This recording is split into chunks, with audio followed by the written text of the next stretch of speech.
আচ্ছা, অ্যানিমেশনটা মূলত কি?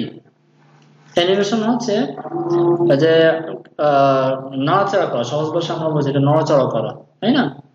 অর্থাৎ নড়াচড়া তো করি আমরা সিএসএস এর কিছু প্রপার্টির মাধ্যমে, এমনি তো নড়াচড়া করে না। হয়তো সাধারণত আমরা পজিশন রিলেটিভ অ্যাবসলিউট দিয়ে, অ্যাবসলিউট দেওয়ার পরে যে আমরা যে কোনো জায়গায় মুভ করাইতে পারি, ওই মুভমেন্টটাকে আমাদের মতো করে হ্যান্ডেল করা, টাইমিং দিয়ে দেওয়া, এই টাইম থেকে এই টাইমের ভিতরে মুভ করে সে এখানে যাবে, ওখান থেকে এখানে আসবে, এগুলোই করি। অথবা আরেকটা আছে আপনার ট্রান্সফর্মের ব্যবহার, ট্রান্সফর্মের মাধ্যমে আমরা মুভমেন্ট গুলো করাই, ঠিক আছে? ওই মুভমেন্ট গুলোকেই আমরা আমাদের মতো করে হ্যান্ডেল করবো। এটা অ্যানিমেশন। অ্যানিমেশন খুব বড় কোনো কিছু না, ঠিক আছে?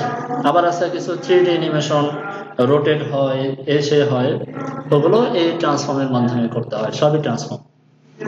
আজকে আমরা অ্যানিমেশনের বেসিক কিছু কনসেপ্ট শিখি, আর 3D যে অ্যানিমেশন গুলো ওগুলো একটু পরে শিখবো, আর একটু অ্যাডভান্সে যেয়ে নিই। তো চলেন আমরা একটা কাজ করি, এখানে একটা বক্স তৈরি করি।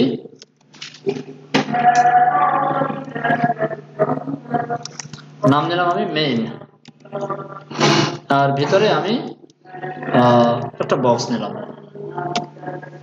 সেভ করি style.css।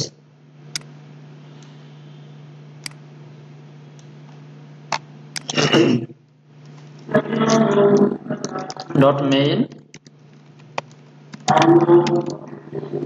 উইডথ করে দিলাম আমি সাপোজ 600 পিক্সেল, হাইটও করে দিলাম আমি 600 পিক্সেল, একটা বর্ডার দিয়ে দিই 2 পিক্সেল, সলিড, কালোই থাকুক কোনো অসুবিধা নেই।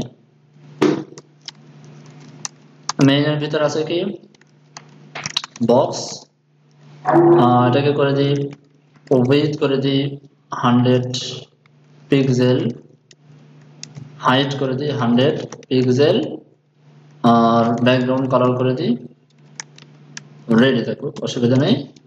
পজিশন করে দিই অ্যাবসলিউট, টপ থেকে 0, লেফট থেকে 0, আর এটা করে দিই পজিশন রিলেটিভ। এতটুকু কাজ আমরা মোটামুটি সবাই বুঝি। অ্যানিমেশনটা ওপেন করে নিই, চলে আসছে। আচ্ছা, এবারে আমরা গুগলে একটু সার্চ দেই সিএসএস অ্যানিমেশন। সিএসএস অ্যানিমেশনও এমন একটা প্রপার্টি যে প্রপার্টি নিয়ে কাজ করতে গেলে একত্রে কয়েকটা প্রপার্টি নিয়ে কাজ করতে হয়। অ্যানিমেশন হলো সিএসএস এর এমন একটা প্রপার্টি যেটা যেই প্রপার্টি নিয়ে কাজ করতে হলে, অর্থাৎ অ্যানিমেশন নিয়ে যদি আপনাকে কাজ করতে হয় তাহলে অনেকগুলো জিনিস একত্রে নিয়ে কাজ করতে হয়। যেমন ট্রানজিশনের মতো, ট্রানজিশন নিয়ে কাজ করতে চাইলে ট্রানজিশন প্রপার্টি লাগবে, কোন প্রপার্টির ট্রানজিশন হবে সেটা আপনার বলতে হবে, কতটুকু সময় নিয়ে ট্রানজিশন হবে সেটা বলতে হবে। এটাও এরকম একটা প্রপার্টি। সেখানে দেখেন মোটামুটি আমাদের এই কয়টা লাগে, এটা সব লাগে না, এটা লাগে আমাদের, এটা লাগে, এটা লাগে, ডিলে তেমন একটা লাগে না আমাদের, ইটারেশন কাউন্ট এটা মাঝে মাঝে লাগে, ডিরেকশনও লাগে, টাইমিং ফাংশনটা লাগে। টাইমিং ফাংশনটা তো আমরা অলরেডি জানি, timing function linear, is in, এগুলোকে বলা হয় টাইমিং ফাংশন। ফিল মোড, তারপরে এক লাইনে লেখার জন্য জাস্ট অ্যানিমেট। ওকে, তো চলেন এক এক করে আমরা সব শিখে আসি। প্রথমে আমরা দেখে আসি এই কি ফ্রেমসটা মানে কি।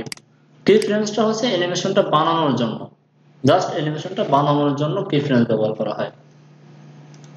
আমরা এখানে একটা অ্যানিমেশন বানাবো, সো ফার্স্ট অফ অল আমাকে লিখতে হবে কি ফ্রেমস বানালাম।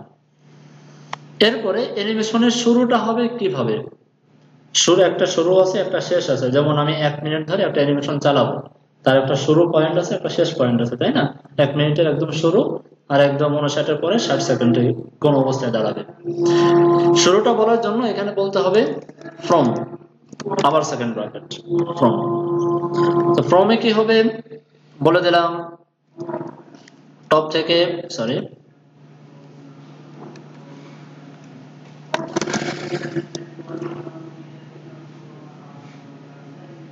আমি কোনো ভুল করতেছি, দেখে আসি। আচ্ছা আচ্ছা, এমনই তো, কপি করি,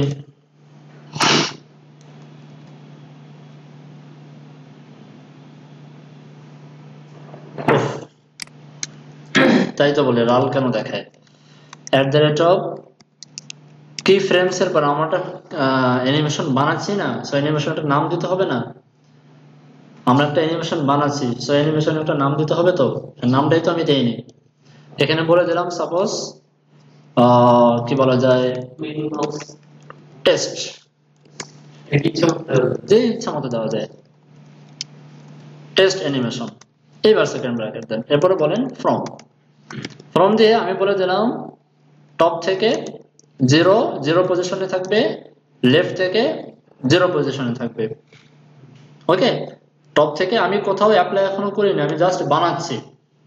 টপ থেকে 0 পজিশনে থাকবে, লেফট থেকে 0 পজিশনে থাকবে। এরপর আছে টু মানে হচ্ছে কোথায় গিয়ে শেষ হবে। টুতে বলে দিলাম টপ থেকে থাকবে হচ্ছে সাপোজ 500 পিক্সেল, আর ধরেন লেফট থেকেও করে দিলাম আমি 500 পিক্সেল। তার মানে একদম এই জায়গাটায়, এই জায়গাটা থাকবে। ওকে, সে এখন আমার অ্যানিমেশন বানানোর কাজটা শেষ। অ্যানিমেশন কোথাও আমি অ্যাপ্লাই করিনি, সে এখন আমি অ্যানিমেশন অ্যাপ্লাই করব। অ্যাপ্লাই করার জন্য আমাকে ব্যবহার করতে হবে অ্যানিমেশন নেম। যে ধরেন আমি এই সিলেক্টরের সাথে অ্যানিমেশনটা অ্যাপ্লাই করব, তো এখানে বলে দেন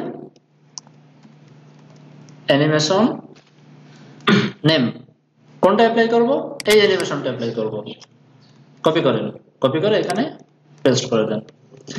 এরপরে বলে দেন যে কত সময় ধরে অ্যানিমেশনটা চলবে। কপি করলাম, এটাকে বলা হয় অ্যানিমেশন ডিউরেশন। করে দিলাম সাপোজ 2 সেকেন্ড। সেভ করি, আপাতত এই দুইটা দিয়ে আমি সেভ করি। রিলোড করেন। ওকে, 2 সেকেন্ড ধরে অ্যানিমেশনটা চলতেছে, শুরু হচ্ছে ওখানে, শেষ হচ্ছে এখানে। ক্লিয়ার? খুব সহজ, কিন্তু বেশি কঠিন কোনো কাজ না। এরপরে আছে কি অ্যানিমেশন ডিলে। বুঝতেই পারছেন অ্যানিমেশনের ইফেক্টটা শুরু হইতে কত সময় দেরি করবে, সে কত সময় পরে এসে শুরু হবে, সেটা খুব একটা লাগে না। দেখানো লাগবে,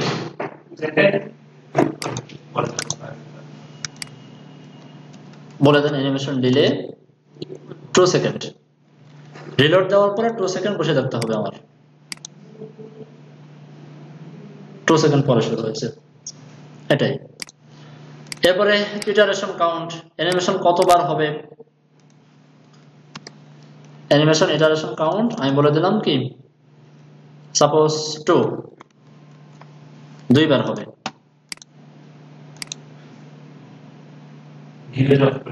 1 2। আচ্ছা, দ্বিতীয় বার 2 সেকেন্ড দিল। হ্যাঁ, দ্বিতীয় বার হ্যাঁ, সে তো অ্যানিমেশন শুরু করে দিয়েছে। শুরু করে দেওয়ার পরে তার ডিলের কোনো অপশন প্রয়োজন হয় না, ডিলেটটা লাগে না। এটা আমি কখনো, আমার এখনো পর্যন্ত লাগেনি কোনো জায়গায়, শুধুই 1 বার 2 বার। ডিরেকশন, আচ্ছা এখানে তো আপনি বলতে পারেন যে এটা ইনফিনিট ভাবে চলবে, তখন কি করব? সো এখানে বলে দেন ইনফিনিট। এবার গুণেন কয়বার হয়, এবার বসে গুণেন। আচ্ছা, এরপরে হচ্ছে অ্যানিমেশন ডিরেকশন। এটা একটু বোঝার বিষয় আছে, আমরা নিচে চলে যাই।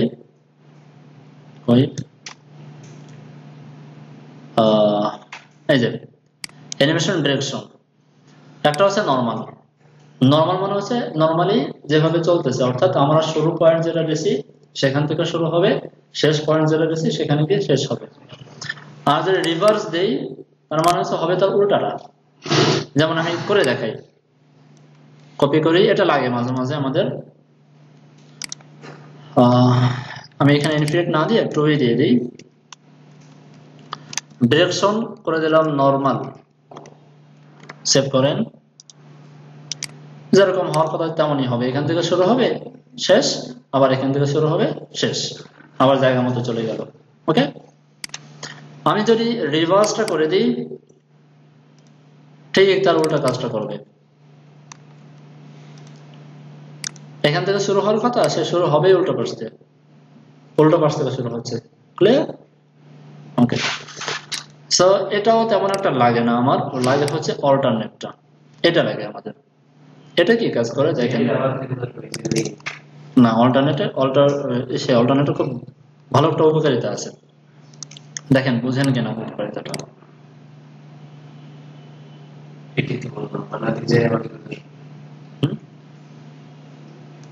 আমি বুঝাই দিচ্ছি আপনাদেরকে। এটা হচ্ছে এখান থেকে এই পর্যন্ত যাওয়ার পরে সে আবার প্রথম থেকে শুরু হচ্ছে, মানে সে কাউন্ট করতেছে কিভাবে, উপর থেকে নিচে পর্যন্ত যায়, যাওয়ার পরে একবার শেষ হওয়ার সঙ্গে সঙ্গে আবার সে প্রথম জায়গায় ফিরে আসে লাফ দিয়ে, ঠিক আছে।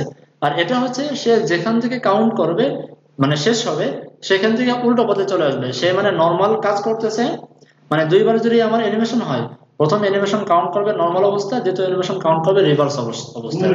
মানে দুইবারের ক্ষেত্রে একবার যাবে আর পরে আর যাবে না।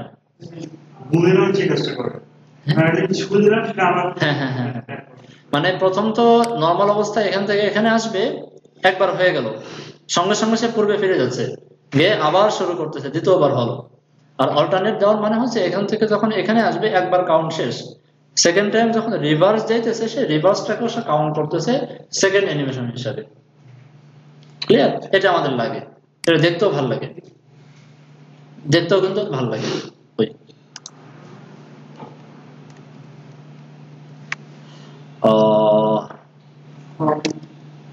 অল্টারনেট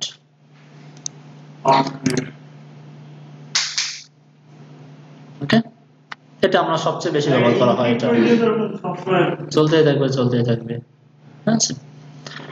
আচ্ছা, সেকেন্ড কথা হচ্ছে অল্টারনেট রিভার্স, শুরু হবে উল্টো পাশ থেকে, আবার সে উল্টো ভাবে কাজ করবে, অল্টারনেটিভ ভাবে কাজ করবে, এটা দেখানোর কোনো বিষয় না, সহজ একটা জিনিস।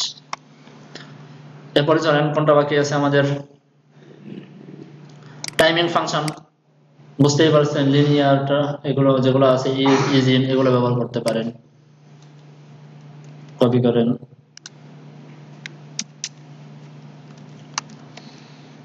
লিনিয়ার অ্যানিমেশনের ক্ষেত্রে বেশিরভাগই লিনিয়ারই ব্যবহার করা হয়, লিনিয়ারটা দেখতে ভালো লাগে। এখন আর এখানে দাঁড়াচ্ছে না, ধাক্কা খেয়ে চলে আসতেছে। আচ্ছা, এরপর বাকি রইল কোনটা, ফিল্মুড। নিচেটা দেখে আসেন ফিল্মুডটা কি। এই যে হচ্ছে আপনার টাইমিং ফাংশন, এগুলো ব্যবহার করা যায়, ease in, ease out, ease in out, আর একটা কিউবিক বেজিয়ার। এটা একটু ডিফিকাল্ট, তো এটার জন্য কিছু অনলাইন টুলস পাওয়া যায়, সেই টুলস থেকে হেল্প নিতে পারেন, অথবা মজিলা ফায়ারফক্সে অলরেডি নিচে দেখা যায়, দেখাছিলাম না কতগুলো আছে, ওইখান থেকে আপনারা হেল্প নিতে পারেন, কারণ এখানের পয়েন্টগুলো মুখস্থ রাখা বা বোঝা বেশ ডিফিকাল্ট, প্রয়োজন হয় না। অ্যানিমেশন ফিল্মুড, ফরওয়ার্ড ব্যাকওয়ার্ড বোথ দিয়ে দেখি কোনটা কি কাজ করে।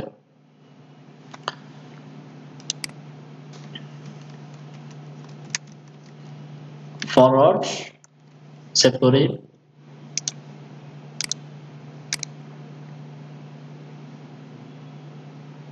অ্যানিমেশন ফিল্মুডটা অ্যানিমেশন টাইমিং ডিলের সাথে কাজ করে, অ্যানিমেশন ডিলের সাথে সে কাজ করে। বিফোর স্টার্ট, এটা বোঝা একটু ডিফিকাল্ট। ধরেন আপনি বেশ কিছু জিনিসপত্র একসাথে ব্যবহার করছেন, যেমন আপনি সেখানে কালারটাও চেঞ্জ করতে চান, তারপরে পজিশনটাও চেঞ্জ করতে চান, তা আপনি চাচ্ছেন যে অ্যানিমেশনটা শুরু হওয়ার আগেই কালারটা চেঞ্জ হয়ে যাবে, আর অ্যানিমেশনটা শুরু হবে শুধুমাত্র অন্য একটা প্রপার্টি নিয়ে, বুঝতে পারছেন? তাহলে অ্যানিমেশন শুরু হওয়ার আগে আপনাকে 2 সেকেন্ড টাইম হাতে রাখতে হবে অ্যানিমেশন ডিলের মাধ্যমে। ওই ডিলের ভিতরে কি কি হবে সেগুলোকে হ্যান্ডেল করা যায় এই ফিল্মুডের মাধ্যমে। এটা কখনোই লাগবে না আপনাদের, এটা আজ পর্যন্ত কোথাও আমার লাগে না কোথায়। তারপর এখান থেকে আপনি ট্রাই ইট ইয়োরসেলফ দিয়ে এখানে কিছু উদাহরণ দেওয়া আছে, দেখে নিতে পারেন।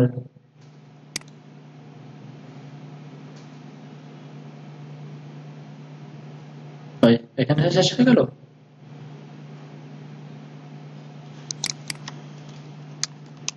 স্যার কথা ছিল, বলেন। আপনি ফরওয়ার্ড দিলেন, আমরা পার্সেন্টেজ দিয়ে কি করতে পারতো যে এত পার্সেন্টেজ দিয়ে এরকম হবে? আমি ওদিকে যাচ্ছি।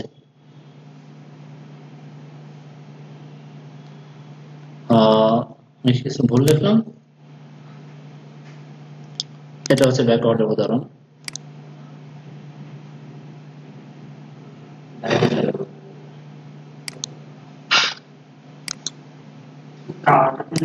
দেখি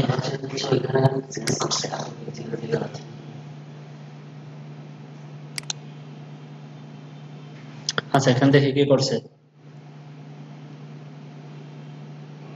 এটা কালার খেয়াল করেন, ব্যাকগ্রাউন্ড কালার কি রেড, আর এখানে ব্যাকগ্রাউন্ড কালার ইয়েলো। সো প্রথম যে অ্যানিমেশন ডিলে, ওই অ্যানিমেশন ডিলের ভিতরে কিন্তু এই ব্যাকগ্রাউন্ড কালারটা নিয়ে নিচ্ছে। সে এমন না যে ডিলের ভিতরে সে কোনো কাজ করতেছে না, বসে রয়েছে, তা না, ডিলের ভিতরে সে কিন্তু ব্যাকগ্রাউন্ড কালারটা নিয়ে নিচ্ছে। ক্লিয়ার? ফিল্মটা কি আছে কোনটা? এটাই তো বলতেছি, অ্যানিমেশন ফিল মোড ব্যাকওয়ার্ড। তার মানে হচ্ছে আমি এখানে দেখেন ব্যাকগ্রাউন্ড কালারটা রেড দেওয়া, আর এখানে অ্যানিমেশনের ভিতরে ব্যাকগ্রাউন্ড কালারটা করে দেওয়া ইয়েলো, আর অ্যানিমেশন ডিলে টাইম দেওয়া আছে 2 সেকেন্ড। তাহলে এই রেডের থেকে ইয়েলো হওয়ার জন্য 2 সেকেন্ড টাইম পাওয়ার কথা ছিল। 2 সেকেন্ড পরে গিয়ে অ্যানিমেশনটা অ্যাপ্লাই হবে, কালারটা ইয়েলো হয়ে যাবে, এটা বুঝেছিল না? বাট অ্যানিমেশন যখনই রান হয় তখনই দেখেন আগে ইয়েলোটা হয়ে নাই। বুঝতে পারছেন? মানে ফ্রম এর ভিতরে যে ভ্যালুটা দিলাম সেটা অ্যানিমেশন ডিলের ভিতরে 2 সেকেন্ড পরে হওয়ার কথা ছিল, সে 2 সেকেন্ডকে সে আর কাউন্ট করে না, 2 সেকেন্ডের ভিতরে সেটা সে নিয়ে সে জায়গায় বসে থাকে চুপচাপ করে। বুঝতে পারছি? এটা কখনো লাগবে না, এটা মাথা থেকে ঝেড়ে ফেলতে পারেন, প্রয়োজন হবে না। সো এই ধরনের যদি মনে করেন যে না আমার এই ধরনের কাজ প্রয়োজন, সেটাকেও আমরা অন্যভাবে করব। এই ফিল্ম মোড দিয়ে করাটা একটু ডিফিকাল্ট, কারণ এটা ডিলে নিয়ে একটু পড়াশোনা করতে হয়, ডিলেটা কাউন্ট করতে হয়, হাবিজে অনেক কিছু করতে হয়। জানেন, আমরা এক এক করে সবই দেখবো। এরপরে বাকি রইল কোনটা? Just animation. বুঝতেই পারছেন, এক লাইনে লেখার জন্য, আর কিছুই না, মাল্টিপল লাইনে না লিখে এক লাইনে লেখার জন্য। এবার চলেন আমরা কিছু কাজ করে ফেলি। এখন ভাই যারা প্রশ্ন করলো সেটা হচ্ছে যে এই যে অ্যানিমেশন ডিউরেশন, এই ডিউরেশনের ভিতরে 2 সেকেন্ড, আমরা কি 2 সেকেন্ডকে ফরওয়ার্ড 2 দিয়ে কন্ট্রোল করব? আমরা পার্সেন্টেজ দিয়ে কন্ট্রোল করতে পারি না? পার্সেন্টেজ দিয়ে কন্ট্রোল করা যায়, ঠিক আছে, করা যায়। যেমন মনে করেন আমি ফ্রম টুটা বাদ দিয়ে, বা ফ্রমের জায়গায় আমি করে দিলাম 0%, আর টুর জায়গায় করে দিলাম 100%। তাহলে মাঝখানে আমি আরো ধরতে পারতেছি 25%। এখানে বলে দিলাম আমি টপ থেকে 0, লেফট থেকে মনে করেন 500 পিক্সেল। দেখি কি হয়। আগে ডানে যাবে, তারপরে নিচে যাবে। ওকে, মজার বিষয় হলো এখানে 100% না, এখানে 500% পর্যন্ত আপনি কন্ট্রোল করতে পারবেন, যা খুশি তাই করতে পারবেন। 200% দিলে অ্যানিমেশন ডিউরেশন টাইম 4 সেকেন্ড হয়ে যাবে, ডাবল হয়ে যাবে। বললাম এরকম করা যায়, আমি প্র্যাকটিক্যালি করে যাচ্ছি যে কাজ করে। স্ট্যান্ডার্ড হয় না, সাধারণত হয় না, তবে মাঝে মাঝে এটা করা লাগে। কিছু কিছু প্লাগইন তৈরি করার ক্ষেত্রে করা লাগে, যেন অবস্থা বুঝে করা লাগে, কিছু জায়গা করা লাগে, তখন ওই নন স্ট্যান্ডার্ড কাজটা স্ট্যান্ডার্ড হয়ে যায়। অবশ্যই কাজ করবে। আপনি আরেকটা দিন 50 এখানে করে ফেলেন, এখানে 25-50 দেওয়া লাগবে, ব্যাপারটা এরকম না, আপনার যা খুশি তাই করতে পারেন। এখন আপনি মনে করেন ধরেন আমি এখানে এটা দিয়ে দিলাম, কপি করি, আর 100 আচ্ছা করি, একটা মজার জিনিসই করি, 75%।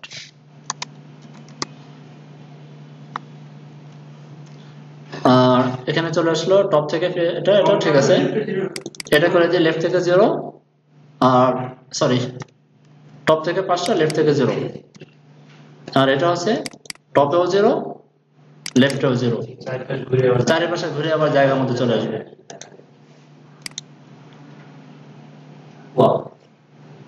উল্টা দিকে যাচ্ছে, কারণ হলো কি এখানে আমরা একটা প্রপার্টি ব্যবহার করছি, এই যে ডিরেকশন ব্যবহার করছি, এটা বাদ দিয়ে দেন, তাহলে উল্টা দিক ঘুরবে না।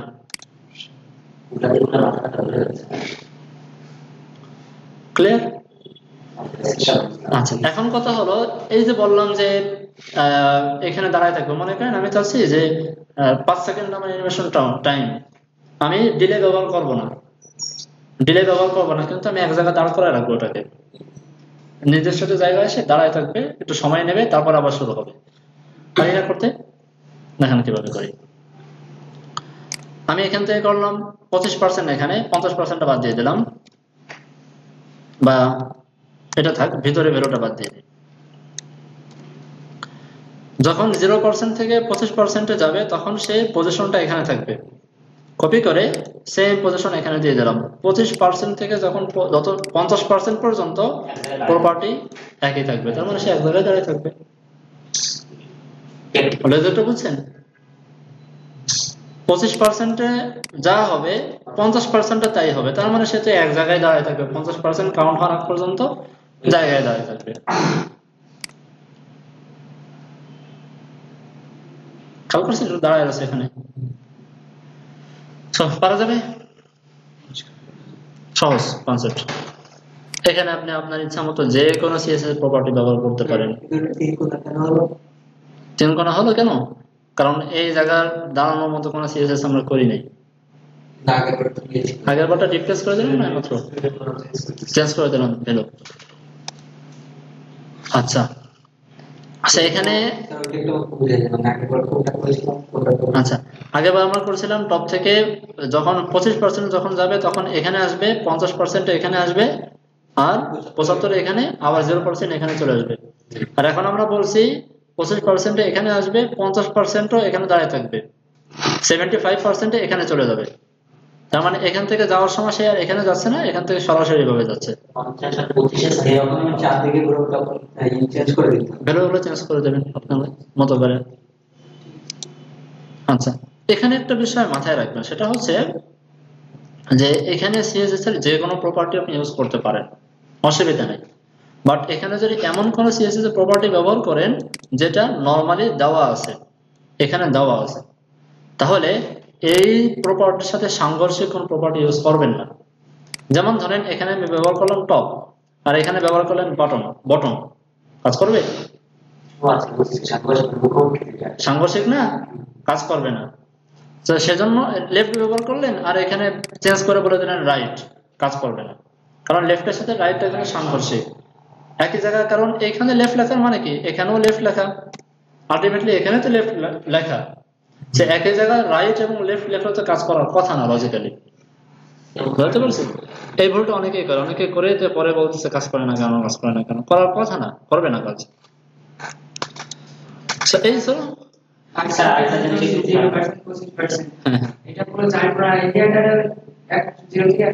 না না, এখানে হচ্ছে অ্যানিমেশন ডিউরেশন টাইম না, 2 সেকেন্ড ধরে আমার অ্যানিমেশনটা চলবে, ওই 2 সেকেন্ডকে আমি ভাগ করতেছি পার্সেন্টেজ দিয়ে। 50% মানে হচ্ছে 1 সেকেন্ড চলে যাওয়ার পরে সে কোন অবস্থায় দাঁড়াবে। বুঝতে পারছেন এবার?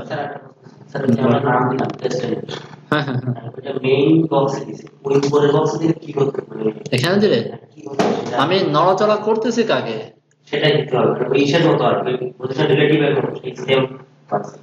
হ্যাঁ, পজিশন রিলেটিভ আছে অ্যাবসলিউট কনসেপ্ট, মানে আমি যাকে নড়াচড়া করতেছি তাকে অ্যানিমেশনটা করতেছি লাল বক্সকে, আমি কেন তার প্যারেন্টসকে দেব, তাই না? সো আর কোনো প্রশ্ন? এক লাইনে লিখতে গেলে একটু ঝামেলা আছে, কারণ animation delay, animation duration time same না, সেম তো। 2 সেকেন্ড দিলেন, এটা কোনটা ডিলে নাকি ডিউরেশন, একটু প্যাচ লেগে যাবে। এজন্য এক লাইনে লেখার দরকার নেই, এভাবেই লিখেন, লেখা যায় পরে দেখাবো। ওকে, ব্যাকগ্রাউন্ড ইমেজের মতো, ব্যাকগ্রাউন্ড ইমেজে যেমন একটা নিয়ম আছে, এখানে একটা নিয়ম আছে।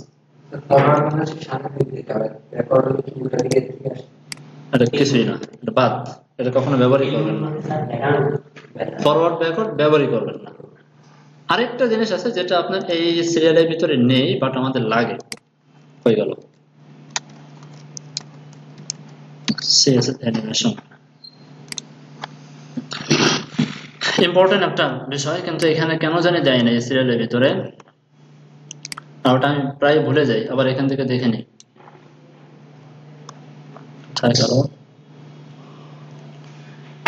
এই যে place animation play state copy করেন,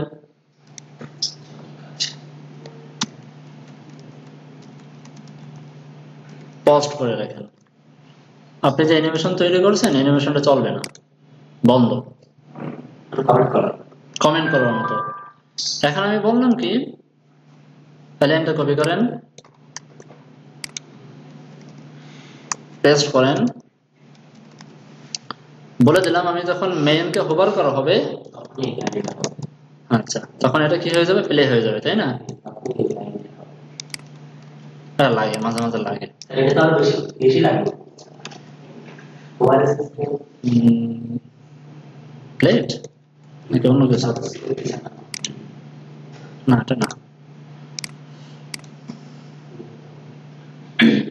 পোস্ট আরেকটা কি, রানিং, সরি প্লেট না, রানিং।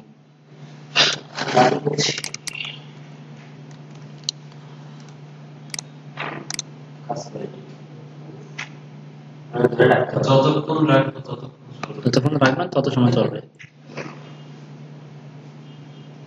এটা দিয়ে আমরা সুন্দর একটা ইফেক্ট তৈরি করে ফেলি, এই প্লে রানিং করা যাবে? আচ্ছা আমি কনসেপ্টটা দিই, দেখি আপনার পারেন কিনা। সেটা কোলাপ থাকবে না কি করতে হবে? কি করবো আর? পরের ক্ষেত্রে কিছু আর করতে হবে। ধরেন এই যে একটা সার্কেল, সার্কেলের ভেতরে চাইলে আমার ইমেজ দিতে পারি বা যা খুশি দিতে পারি। এই সার্কেলের এখানে আরেকটা এরকম সার্কেল থাকবে, তো আমি যখন হোভার করবো এই সার্কেলটা এই দাগকে কেন্দ্র করে এরকম করবে, সূর্যের চারিপাশে যেমন পৃথিবী ঘোরে, পারা যাবে না? খুব মজার একটা ইফেক্ট। কোন লজিকটা কি বলেন তো, কি লজিকে? আপনাদেরকে রোটেট দেখাইছি, ট্রান্সফর্ম রোটেট, রোটেশন দেখাইনি, চলেন দেখাই আসে, তাহলে এক কাজে দুই কাজ হয়ে যাক। এখানে আমি একটা ইমেজ নেই, img image, images slash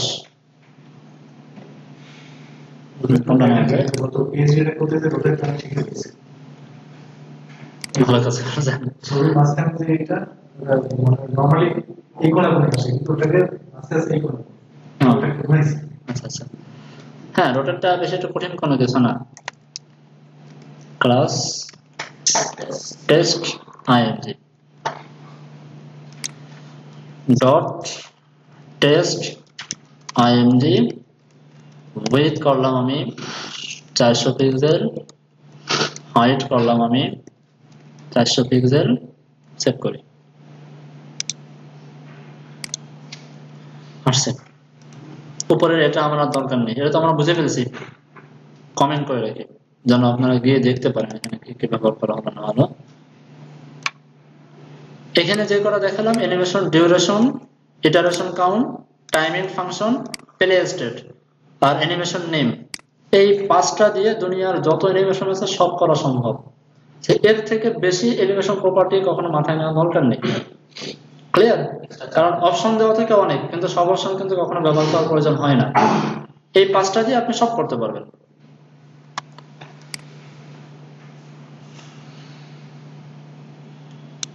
comment করে রাখি। আচ্ছা এখন যদি এই ইমেজটাকে ঘোরাইতে চাই তাহলে ওই ট্রান্সফর্ম প্রপার্টি ব্যবহার করতে হবে, ট্রান্সফর্ম রোটেট করে দেন 45 ডিগ্রি, ডিগ্রি ঘুরে গেছে, ইজি কনসেপ্ট। আচ্ছা এখানে বলেন তো যে ট্রান্সফর্ম প্রপার্টিটাই কেন ব্যবহার করা লাগলো? রোটেটের তো অন্য একটা রোটেট নামে একটা প্রপার্টি তৈরি করতে পারতো তারা, ট্রান্সফর্ম প্রপার্টি কেন ব্যবহার করা লাগলো? অন্য ডিভাইসের সাথে সাংঘর্ষিক হয় না? অন্য কোনো ডিবের উপরে চলে যায় না, যখন জিনিসটা ঘোরে তখন অন্য পাশের ডিবের সাথে সে মারামারি করার একটা পর্যায়ে চলে আসে। আর ট্রান্সফর্মের মাধ্যমে যখন করি অন্য কোনো ডিবের সাথে কোনো ইফেক্ট পড়ে না, জায়গায় ঘুরবে, প্রয়োজনে অন্যের উপরে উঠে যাবে, কাউকে ধাক্কা দিয়ে সরাসরি দিবে না, ক্লিয়ার? সেই ট্রান্সফর্মের অনেকগুলো প্রপার্টি আছে, দেখেন এখানে সাজেস্ট করে অনেকগুলো ট্রান্সফর্ম, দেখেন অনেকগুলো দেওয়া আছে। ইনহেরিট, ইনিশিয়াল এগুলো একটু ভিন্ন জিনিস, দরকার নেই। আর বাকি যেগুলো রোটেট, স্কেল আমরা পারি, রোটেটটা শিখে ফেললাম, excel scale X Z Y এগুলো তো বুঝি আমরা, দুটো বুঝি। হ্যাঁ হ্যাঁ, জুম ইন জুম আউটের ক্ষেত্রে। আচ্ছা, বাকি যেগুলো আছে যেমন স্কিউ, আচ্ছা স্কিউটা দেখাই দিই। স্কিউ করে দেন আপনি, স্কিউতে মনে হয় পিক্সেল কাজ করে, আর রোটেটটা আমি বন্ধ করে দিই।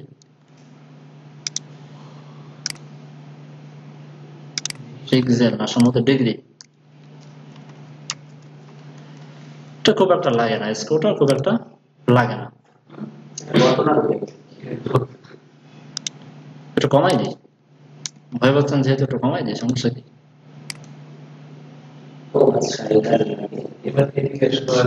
এইভাবে একটু বাঁকা হয়ে গেল।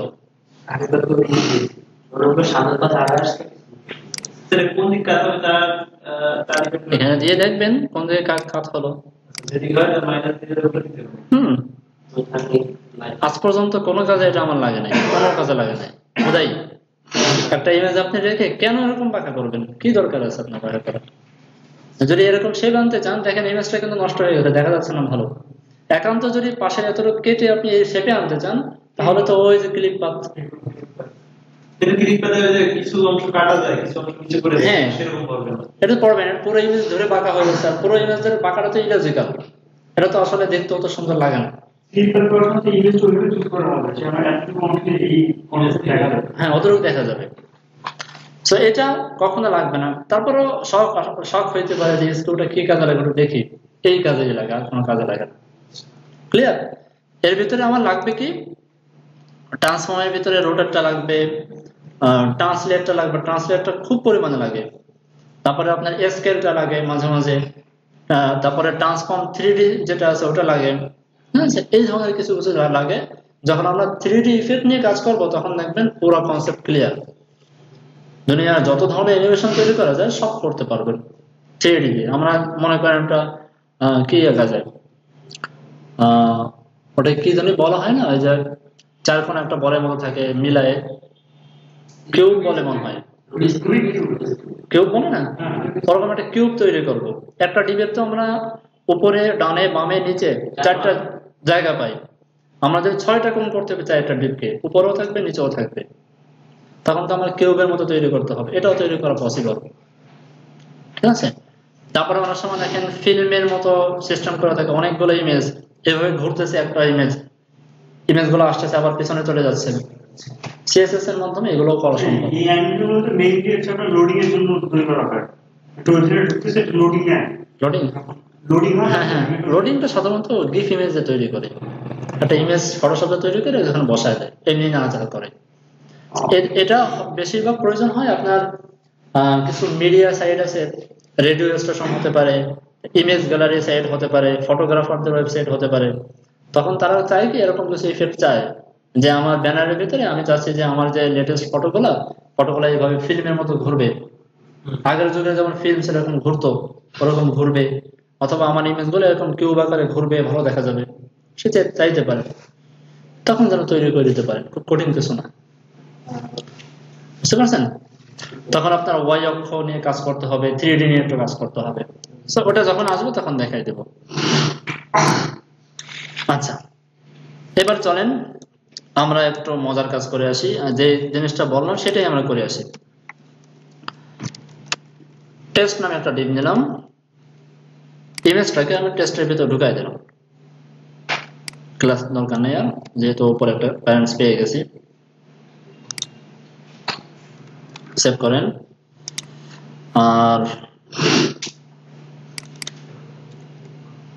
টেস্টের উইডথ এবং হাইট পেয়ে গেছি, পাশাপাশি একটা বর্ডার দিই, suppose 2 pixel solid red.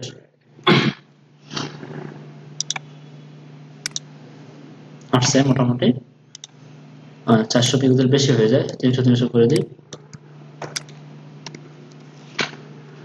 Margin 100 pixel auto করে দিই।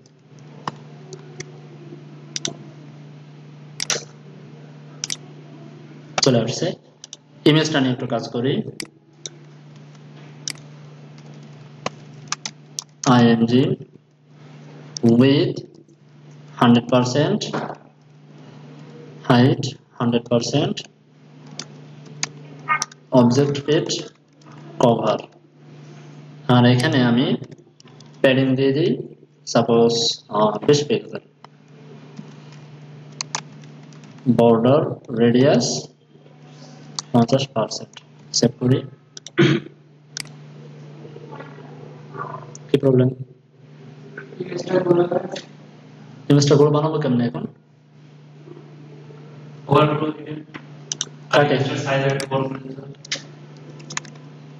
Overflow hidden.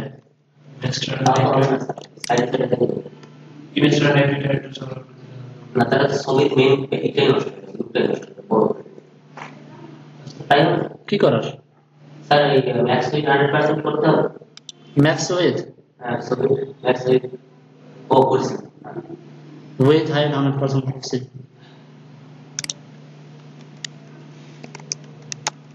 Border radius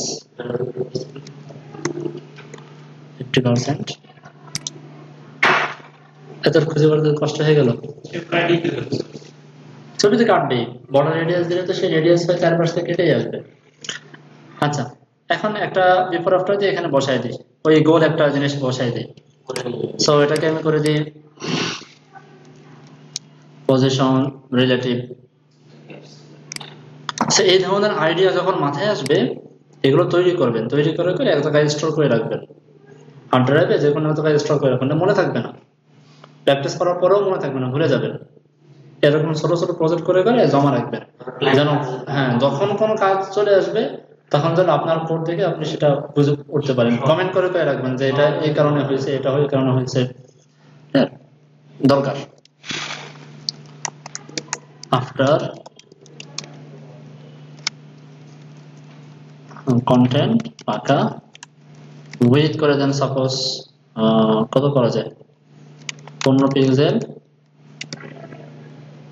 হাইটও 15 pixel, background colour কালো করে দিই, পজিশন অ্যাবসলিউট টপ থেকে 50%, আর কি সরি টপ থেকে 0,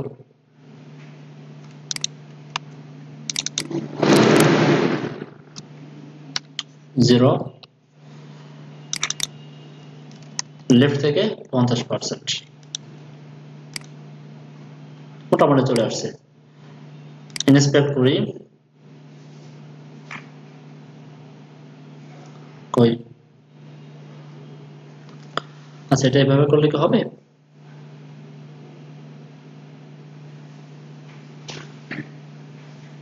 হবে না।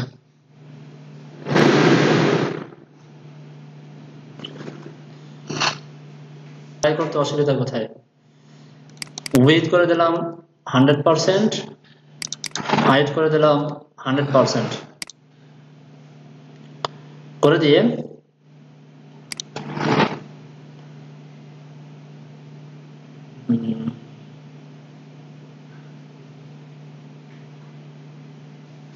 আচ্ছা দেখি কি হয়। জি রেডিয়াস দিতে হবে, বর্ডার রেডিয়াস দিব, ওভারফ্লো হিডেন তো দেওয়া আছে, তারপরে বর্ডার রেডিয়াস দিয়ে দিই, বর্ডার রেডিয়াস 50%, আর এখান থেকে ওভারফ্লো হিডেনটা উঠাই দিই।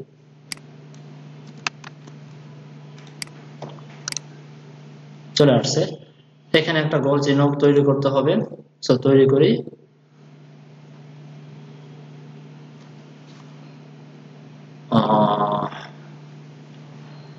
না এভাবে হবে না।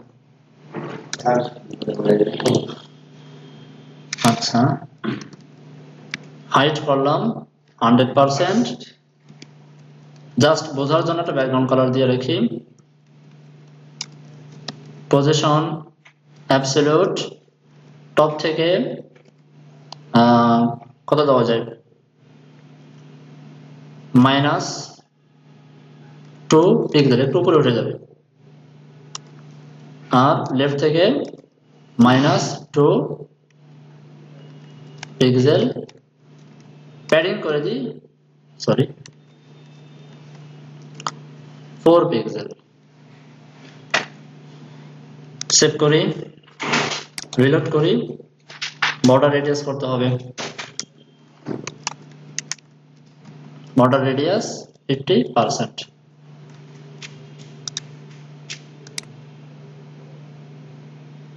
ওকে,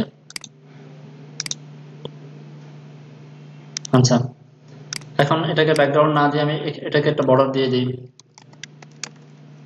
বর্ডার 2 পিক্সেল সলিড,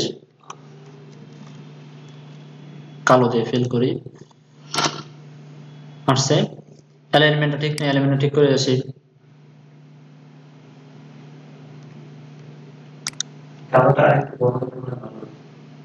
একটু বড়,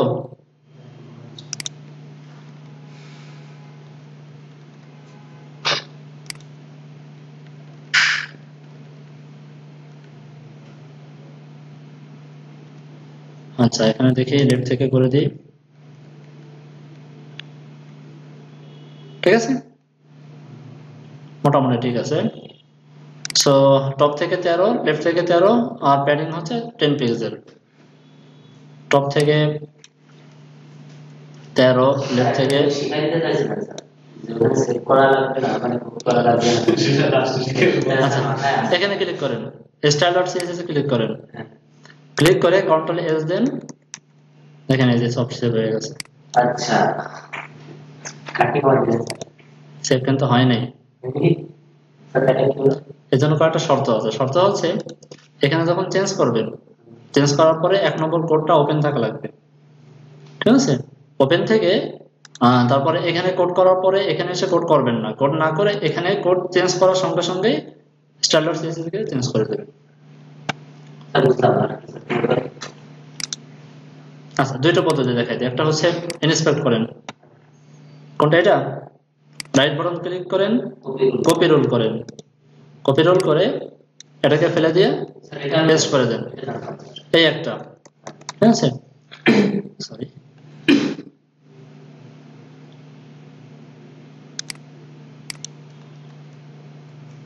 আচ্ছা সেকেন্ড আরেকটা হচ্ছে, সাপোজ এখানে একটা কিছু চেঞ্জ করেছেন, 15 করে দিলেন, style.css এ ক্লিক করেন, কন্ট্রোল এস চাপেন,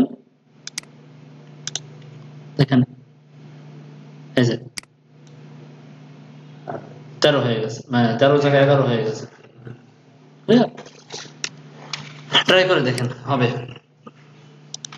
সো এর আগে একটা বর্ডার ব্যবহার করেছিলাম, এটা ভালো লাগতেছে না, এটা পালাই দিই। এটা পালাইতে গেলে আর একটা প্রবলেম হতে পারে, অ্যালাইনমেন্টটা চলে মোটামুটি ঠিক আছে। এখন এই বর্ডারে একটা বিফোর আফটার তৈরি করি, এই যে বর্ডার এর একটা বিফোর আফটার তৈরি করি। সময় চলে যাচ্ছে তাই না, রেসপন্সিভ শিখতে হবে আমাদের।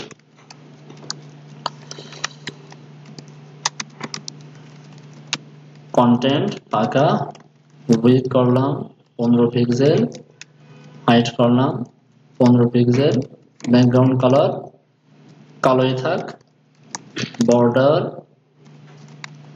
রেডিয়াস 50%, পজিশন অ্যাবসলিউট, টপ থেকে 0, লেফট থেকে 50%, দেখি কি হয়।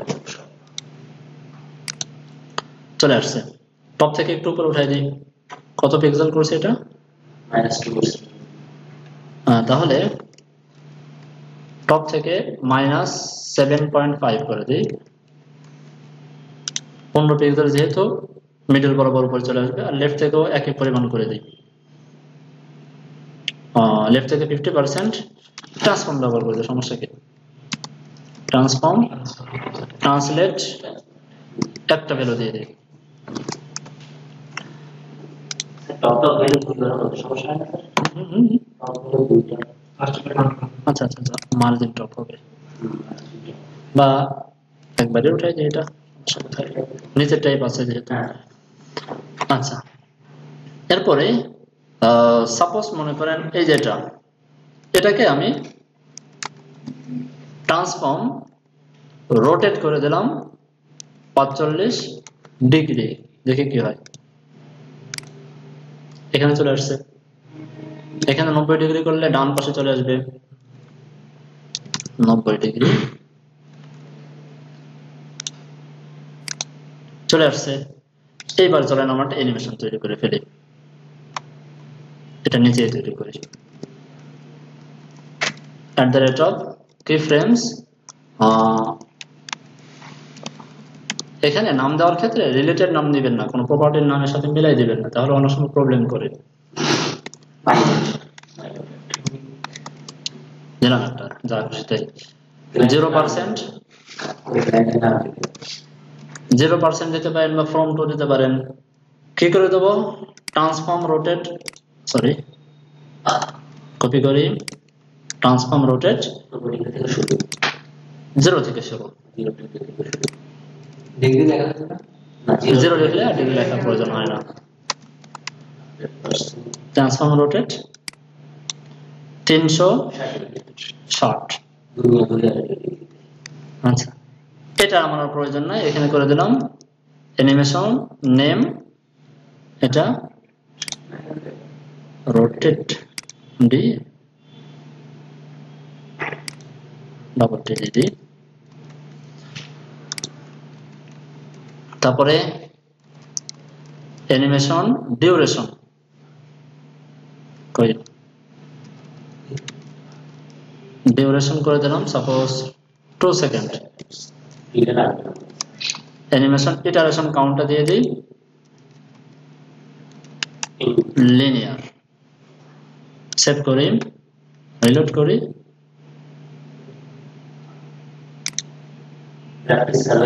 প্রথমে একটু স্লো আর লাস্ট একটু স্লো। ওইখানে সাথে একটু ব্যাক আছে, কষ্ট হয়ে যাচ্ছে।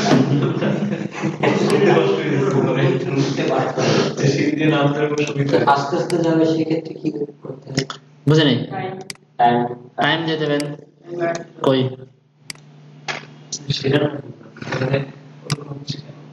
এই যে ইটারেশন কাউন্টটা হ্যান্ডেল করে দেন নিজের মতো করে।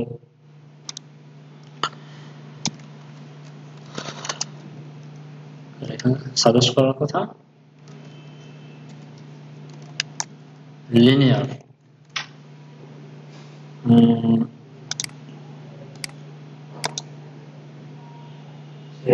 একই প্রবলেম।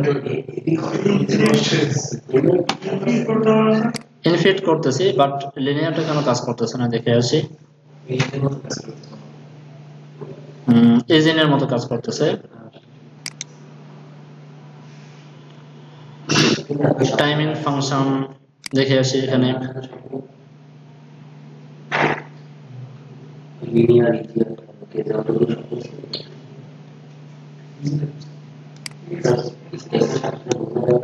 কপি করি,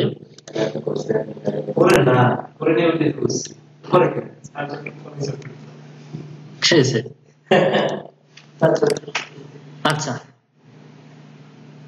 এবার ঠিক আছে তাই না? আমার সম্ভবত স্পেলিংটা মিস্টেক ছিল, এই জন্য আসতেছিল না। আচ্ছা, এবার আমরা এটাকে কি করে দেবো? এটার আমি এখানে ইটারেশন কাউন্ট দিছিলাম আগে, টাইমিং ফাংশনের জায়গায় তাই দিছিলাম।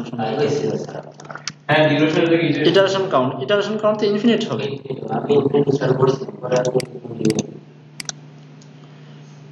এবার হচ্ছে animation play state pause, copy করি, পেস্ট করি, সরি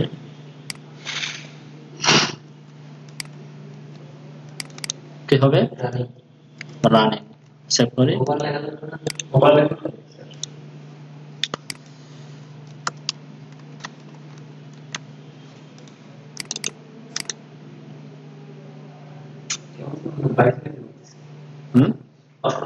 ভাবতেছে তাই এটা ব্রাউজার কারণে প্রবলেম হচ্ছে, এটা এমনি প্রবলেম না, নেট না, ফায়ারফক্সের কারণে প্রবলেমটা হচ্ছে। এটা একটা সলিউশন আছে, সলিউশনটা আমি দেখাইনি। ওটাকে বলা হয় ব্রাউজার প্রিফিক্স। ব্রাউজার প্রিফিক্স ব্যবহার করলে ব্রাউজার রিলেটেড যে প্রবলেমগুলো থাকে সেগুলো থাকে না। স্যার এমনি সেটা গাড়ি হয়ে গেছে স্যার, অনেক কিছু করলাম এই জন্য তাই নাকি? আমার তো অনেক গাড়ি হয়ে গেছে। সিএসএস এর পরবর্তী ভার্সন তৈরি করার দায়িত্ব আপনাকে দেওয়া হবে।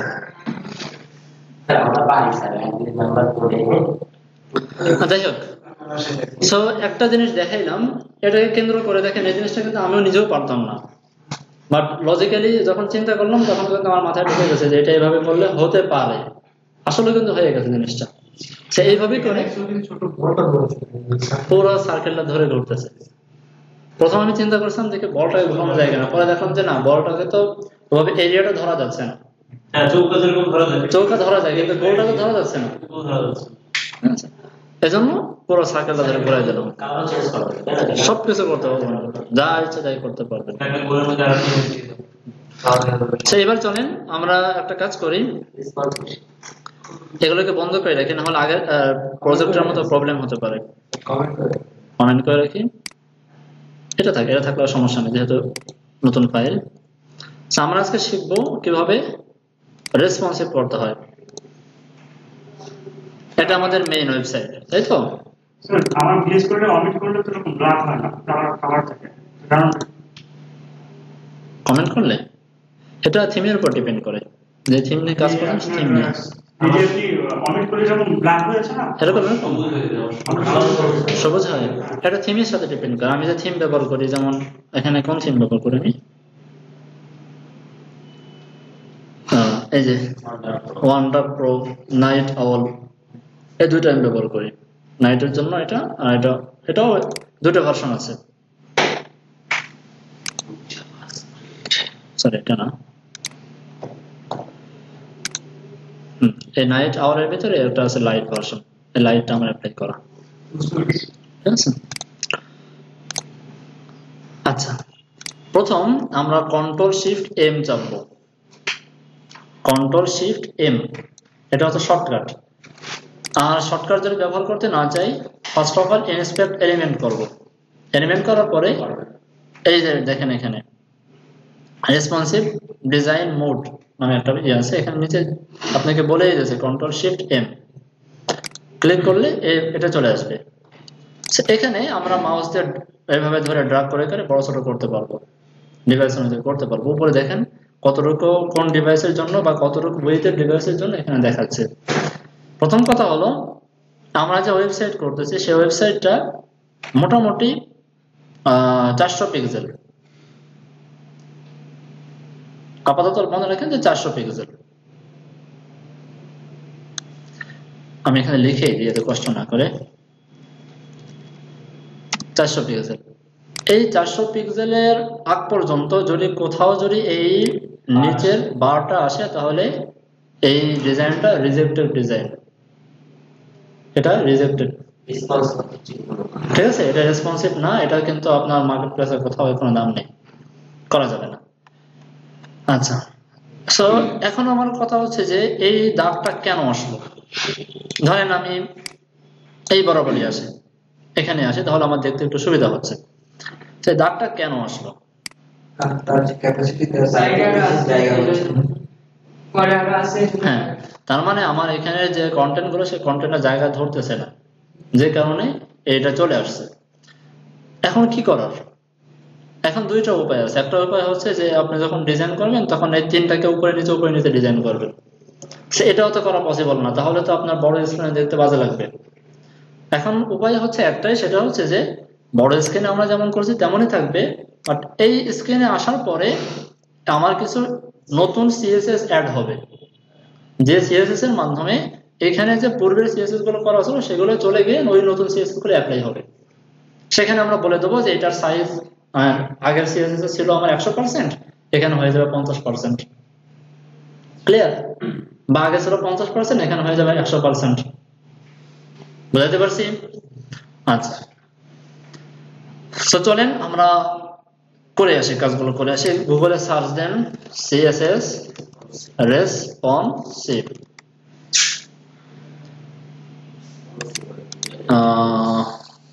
এখানে যাই। এই যে এখানে কিছুটা উদাহরণ তারা দিয়ে দিয়েছে, কিন্তু কোড কই?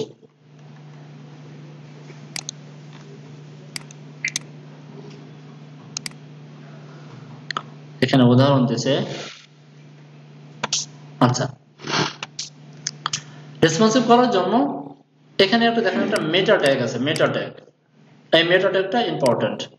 এই মেটা ট্যাগটা কপি করবেন ফার্স্ট অফ অল। কপি করে আপনার ওয়েবসাইটে হেডের ভিতরে এটা দিয়ে দেবেন। এখানে চলে আসছে, এটা চলে আসছে, ভালো কথা। এটা হচ্ছে মেটা নেম ভিউপোর্ট, তার মানে হচ্ছে আপনার যে কোনো ব্রাউজারের ভিউপোর্ট বলতে যে জায়গাটা আমরা ওয়েবসাইটে দেখি সেটাকে বলা হয় ভিউপোর্ট। হ্যাঁ, নেম ভিউপোর্টের মাধ্যমে সে ভিউপোর্টটাকে ধরছে। লজিক মানে ভিতরে ব্যাকএন্ডে কিছু কাজ বাজ চলে, ওটা হয়তো বুঝবেন না, বাট এতটুকু বোঝেন সে তার ভিউপোর্টটাকে ধরছে। কন্টেন্ট, যখন আমরা মেটা ট্যাগ ব্যবহার করি তখন এই দুইটা জিনিস লাগে, নেম, কন্টেন্ট, আরো অনেক কিছু আছে। এই জিনিসগুলো হচ্ছে অ্যাট্রিবিউট।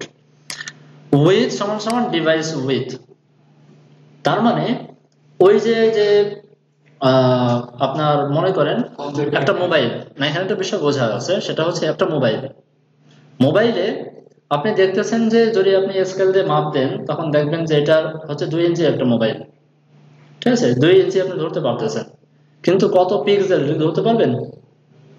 পিক্সেল ধরাটা কিন্তু পসিবল না, কারণ পিক্সেল হচ্ছে যে একটা ইমেজের একদম ক্ষুদ্র অংশটাকে পিক্সেল বলা হয়। যারা গ্রাফিক্স নিয়ে কাজ করছেন তাদেরকে বোঝানো হয়। এখন ওই ক্ষুদ্র অংশটা এক এক ডিভাইসে এক এক রকমের হয়। দেখা যাচ্ছে 2 ইঞ্চির একটা মোবাইল, সেখানে 1200 পিক্সেল ব্যবহার করা হয়েছে, আবার 5 ইঞ্চির একটা মোবাইল, সেখানে 600 পিক্সেল ব্যবহার করা হয়েছে উইথ। ক্লিয়ার? সো উইথটা ইঞ্চির সাথে যায় না, উইথটা হচ্ছে কালারের একটা ডিপ, কতটুকু কালার ডিপ করা হয়েছে, কতটুকু রেজলিউশন বেশি দেওয়া হয়েছে এর উপর ডিপেন্ড করে। তো এখানে বলা হয়েছে যে আমরা ধরেন একটা যখন কাজ করি তখন মাঝে মাঝে লিখি না 300 পিক্সেল, 800 পিক্সেল, 600 পিক্সেল। এখন ছোট্ট একটা মোবাইল, 5 ইঞ্চির একটা মোবাইল, সেখানে 1200 পিক্সেল ব্যবহার করা হয়েছে। 1200 পিক্সেল ব্যবহার করা হয়েছে, সাপোজ উদাহরণস্বরূপ, যদিও এটা ব্যবহার কখনো হয় না, ধরেন 1200 পিক্সেল ব্যবহার করা হয়েছে। যদি 1200 পিক্সেল ব্যবহার করা হয়, আমার ল্যাপটপেও ব্যবহার করা হয়েছে 1200 পিক্সেল, ওই 3 ইঞ্চির মোবাইলটাও ব্যবহার করা হয়েছে 1200 পিক্সেল। এখন বলেন তো ওইখানে মোবাইলে আমার ওয়েবসাইটটা যখন দেখাবে তখন কি মোবাইল ডিভাইসের ওয়েবসাইট দেখাবে না ল্যাপটপ ডিভাইসের ওয়েবসাইট দেখাবে? ল্যাপটপ ডিভাইসে যেমন দেখায় তেমনই দেখাবে। ক্লিয়ার? সো এখানে এই জন্য ওই পিক্সেলটা ধরা জরুরি, পিক্সেলটা ধরতে হবে, ওই ডিভাইসে কত পিক্সেল ব্যবহার করা হয়েছে পিক্সেলটা ধরতে হবে, অন্যথায় পারফেক্টলি ডিজাইনটা মানে অ্যাপ্লাই করা যায় না। সো সেই ডিভাইসের ওয়েটটা ধরার জন্য আমরা এখানে বলি উইথ সমান সমান ডিভাইস উইথ, তার মানে ডিভাইসের মনিটরে যতটা পিক্সেল দেওয়া হয়েছে সেই পিক্সেল অনুযায়ী যেন আমার ওয়েবসাইটটা কাজ করে।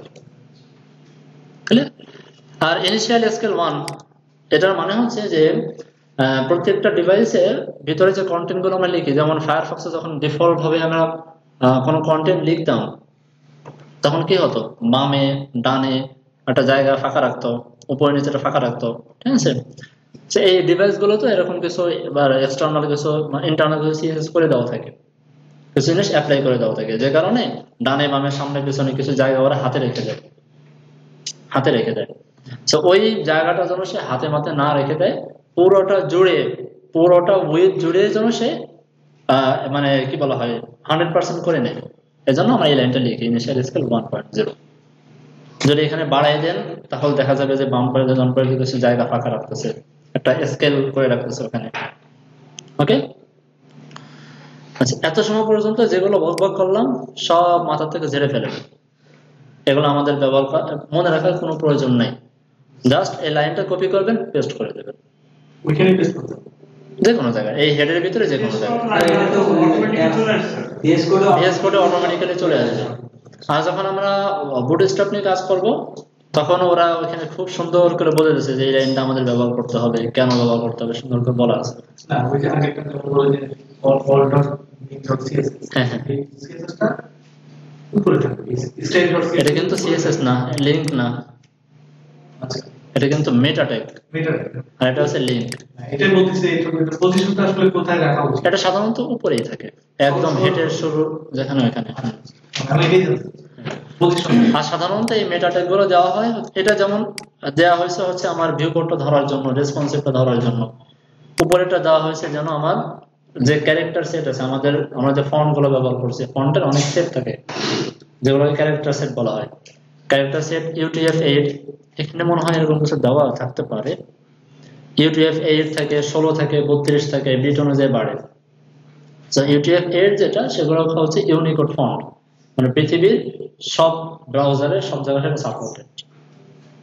যেমন ওই যে বলছিলাম যে কিছু কিছু ফন্ট আছে আপনার যেগুলো ডাউনলোড করে ব্যবহার করতে হয়। কেন ডাউনলোড করে ব্যবহার করতে হয়? কারণ হচ্ছে যে ওই ফন্টটা সব ডিভাইসে দেওয়া থাকে না, অথবা গুগল থেকে লিঙ্ক করে ব্যবহার করতে হয়। কারণ হচ্ছে ওই ফন্টটা থাকে না, ডিভাইসে থাকে না। তো আবার ডিভাইসে থাকে না বলতে ওটা এমন ভাবে তৈরি করা যেন সব কম্পিউটার সাপোর্টেড হয়। সহজ কথা বোঝেন? আচ্ছা, সময় কত জিনিস হচ্ছে যে আপনি একটা ফন্ট তৈরি করছেন, তৈরি করে আপনার কম্পিউটারে অ্যাপ্লাই করলেন। কম্পিউটারের তো বুঝতে হবে যে এটা একটা ফন্ট, এটা এই টেকনোলজিতে আমাকে এটা চাপ দিলে এ দেখাইতে হবে, এটা চাপ দিলে বি দেখাইতে হবে, সেখানে একটা কমান্ড আছে না? তাহলে একটা এমন একটা টেকনোলজি বা এমন একটা সিস্টেম ফলো করে সে ওইগুলো তৈরি করতে হয় যেন পৃথিবীর সব ডিভাইসে ওটা সাপোর্ট করার মতো কমান্ড দেওয়া থাকে। এবার বুঝছেন বিষয়টা? তো যেখানে দেওয়া থাকে সেটা হচ্ছে UTF-8। আবার কিছু কিছু ফন্টে দেওয়া থাকে না, যেমন বিজয় ফন্ট যদি লেখেন এখানে আপনার এখানেও ঠিক মতো আসবে, ওয়েবসাইটে আসবে না, বিজয়টা ইউনিকোড না। ঠিক আছে? অভ্রটা কিন্তু সব জায়গায় ব্যবহার করা যায়, কারণ অভ্রটা হচ্ছে ইউনিকোড, UTF-8। বুঝতে পারছি?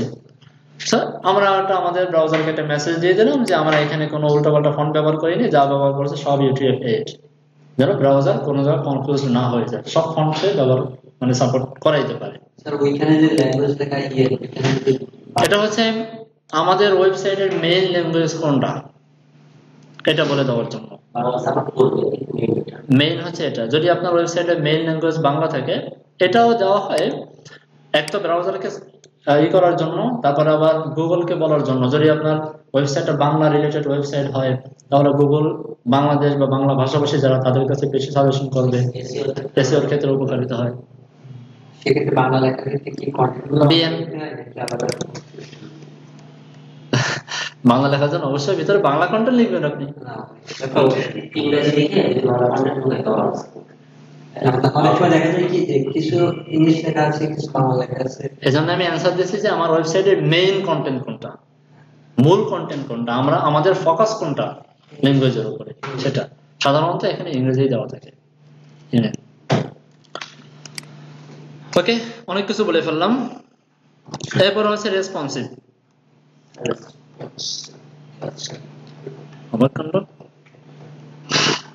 আচ্ছা, সরাসরি সার্চ দিই। আমাদের লাগে হচ্ছে @media।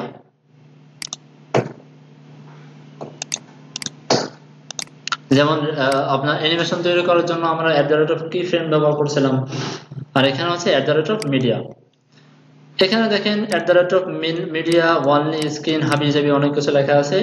আমরা একটা কাজ করি, যেহেতু আমরা সরাসরি এখানে সার্চ দিয়ে পাই নাই, সেহেতু আমরা রাগ করে আর দেখবো না, এটাকে নিজেদের মতো তৈরি করি। স্টাইলার সিএসএস চলে যাই, একদম নিচে রেসপন্সিভের কোড করতে হয় নিচে, এটা মাথায় রাখবেন। এটা স্ট্যান্ডার্ড, দুই ভাবে করা যায়, হয়তো নিচে করবেন অথবা এখানে নতুন একটা সিএসএস করে রাখবেন। এটা করাই ভালো, এটা করলে কাজ আরো সহজ হয়। এখানে responsive.css, কিন্তু বর্তমান ট্রেন্ড চলতেছে তারা responsive.css নেয় না, তারা সরাসরি স্ট্যান্ডার্ড লিংক করবেন। তারা কি করে, responsive.css না নিয়ে সরাসরি style.css এর ভিতরে রেসপন্সিভ করে দেয়, নিচে থেকে করে দেয়। আমি দেখাবো, আমি দুই পদ্ধতি দেখাই, যেটা আপনাদের সুবিধা হয়। ইন্ডেক্সের ভিতরে রেসপন্সিভটা রাখবেন সবার নিচে, যেন ওভাররাইট হয়ে যায়, কারণ রেসপন্সিভের কোডগুলো তো আমাদের ওভাররাইট করার প্রয়োজন। CSS responsive.css। আচ্ছা,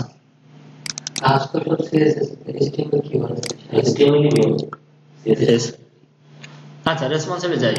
যাওয়ার পরে প্রথম কথা হলো যে আমরা সিএসএসটা অ্যাপ্লাই করতে চাচ্ছি বা রেসপন্সিভে সিএসএসটা অ্যাপ্লাই করতে চাচ্ছি কোন মানে ডিভাইসে, কোন ডিভাইসে।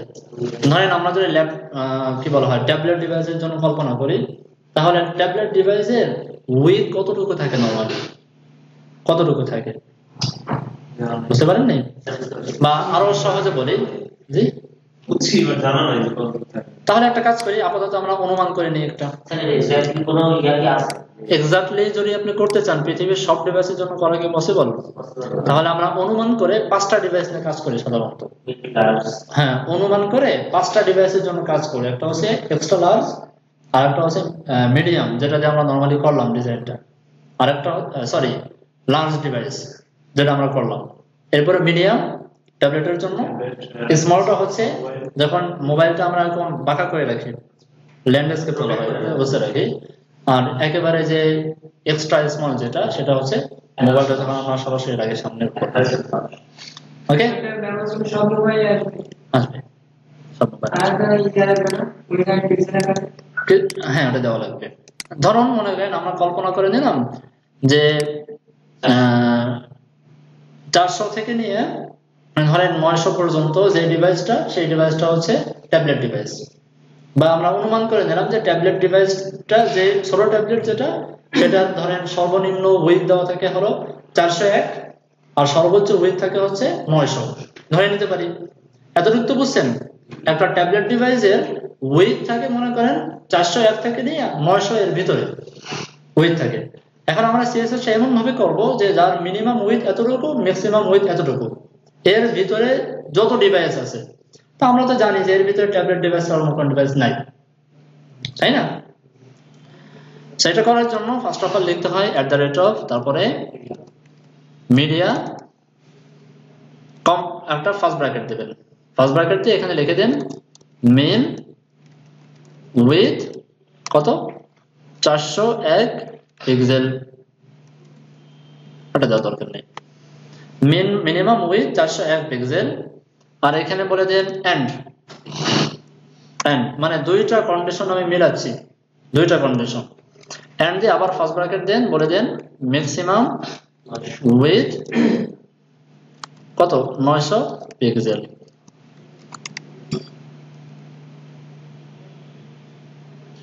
এটা কেমন দেখাচ্ছে? আচ্ছা দেখি, ধরেন যখন এই ডিভাইসে চলে যাবে তখন আমাদের ওয়েবসাইটে যতগুলো AS2 আছে তার ফন্ট সাইজ, কালার হয়ে যাবে রেড, কালার হয়ে যাবে রেড।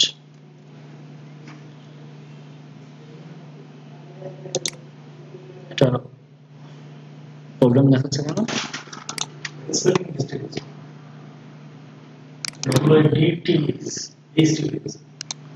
ও আচ্ছা আচ্ছা আচ্ছা, তাই তো বলি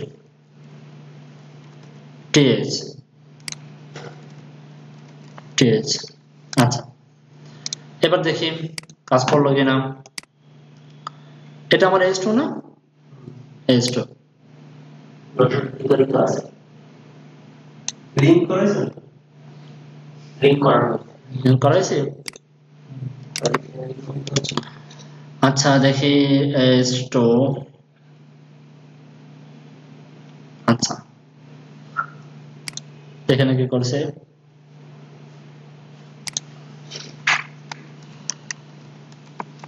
আজকে আমার সবকিছু এলোমেলো হয়ে যাচ্ছে কেন জানি। এরা কিভাবে করছে দেখে আসি।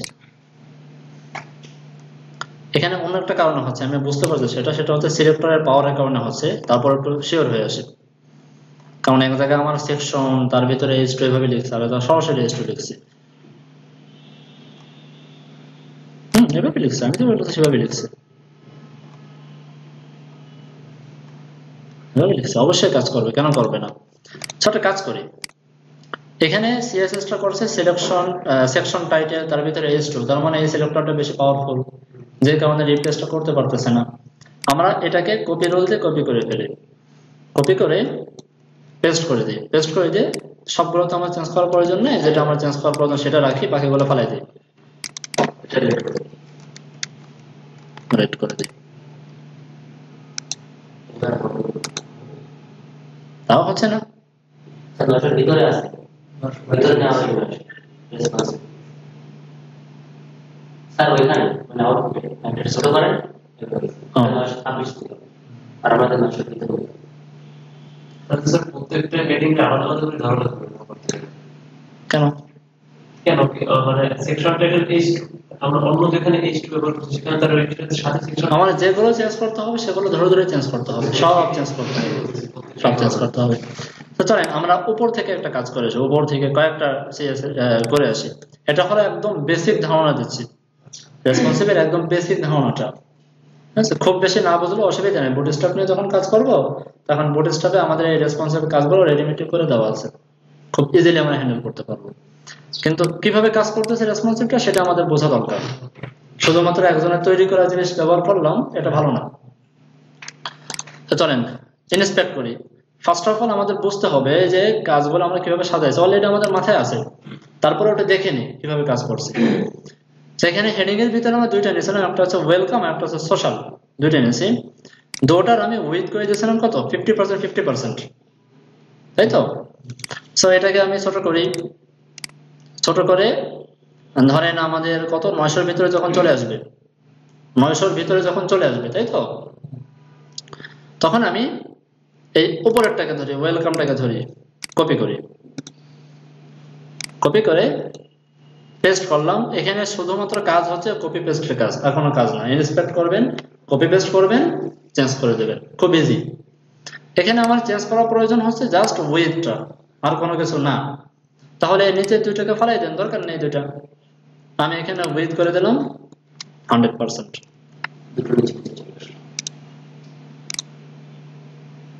নিচে চলে আসছে এটা। সো এটাকে 100% করলাম। পাশাপাশি সোশ্যাল যেটা, এটাকেও কপি করেন, পেস্ট করেন, সবগুলো নিচে চলে আসবে 100%। এরকম করে নিচে নিচে নিয়ে আসতে হবে।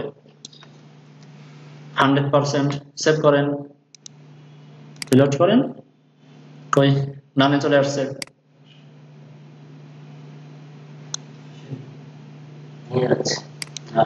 আচ্ছা, এখানে আমরা ফ্লোট কই